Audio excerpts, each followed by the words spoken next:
Je vais vous conter l'histoire de deux jeunes gens, un jeune homme nommé Narcisse et une nymphe nommée Écho. Narcisse, né de l'amour de ses fils le dieu du fleuve et de la nymphe bleue l'Iriope, était un enfant magnifique. En effet, dès sa jeunesse, celui-ci était digne déjà d'être aimé. Il était d'une beauté remarquable. Sa mère, émerveillée devant la beauté de son fils, était soucieuse de savoir si ce dernier verrait de longues années d'une vieillesse avancée. Pour lever toute inquiétude, l'Iriope consulta alors un devin. Ô grand prophète, mon fils verra-t-il de longues années de vieillesse devant lui?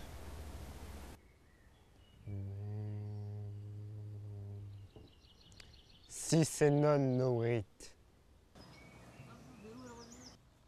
Malgré cette prophétie mystérieuse mais inquiétante et incompréhensible, Narcisse grandit et ne cessa de s'embellir jusqu'à atteindre la perfection physique. Cette fuite, intenera tam dura superbia forma, nulli illumiunes, nullae tedigere puellae.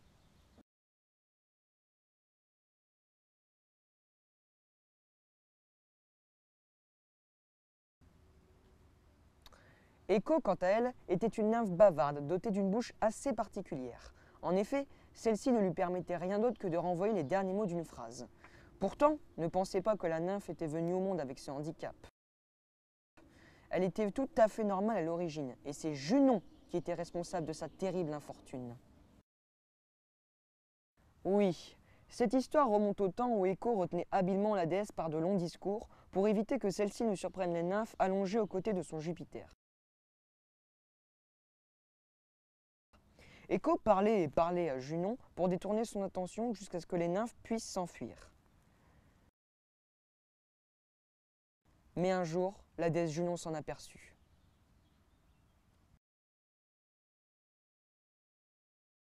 La colère de Junon fut terrible. Ô toi, Écho, qui as voulu me berner, toi qui étais la complice de cette tristesse, tu en souffriras durant toute ta vie. Cette langue par laquelle tu m'as trompé ne te donnera plus un tel pouvoir, et tu n'auras plus qu'un usage limité de ta voix. De ta voix? Juste ciel. Ciel. Écho, malgré son défaut de langage, était follement amoureuse de Narcisse. Elle ne cessait de penser à lui depuis le premier jour où elle l'avait vu. O quotiens voluit blandis accedere dictis, et mollis adibere preces. Un jour qu'elle se baladait dans la campagne, elle vit Narcisse plein de grâce marcher à travers la forêt. Envahie d'amour, Écho décida de suivre Narcisse. Malheureusement, sa nature ne lui permet pas de commencer à parler. Mais, comme cela lui est permis, elle est prête à recevoir les sons pour leur envoyer ses paroles. Complètement par hasard, Narcisse, à l'écart de la troupe fidèle de ses compagnons, dit « Equis adest? Adest! Veni? Veni! Quid me fugis? Me fugis! Ou coeamus? Coeamus! Ôte ses mains, cesse de m'embrasser, je mourrai plutôt que de m'offrir à toi. » M'offrir à toi. Dédaignée, elle finira par se cacher dans les forêts, couvrira de feuillage son visage honteux et vivra depuis lors dans des antres solitaires.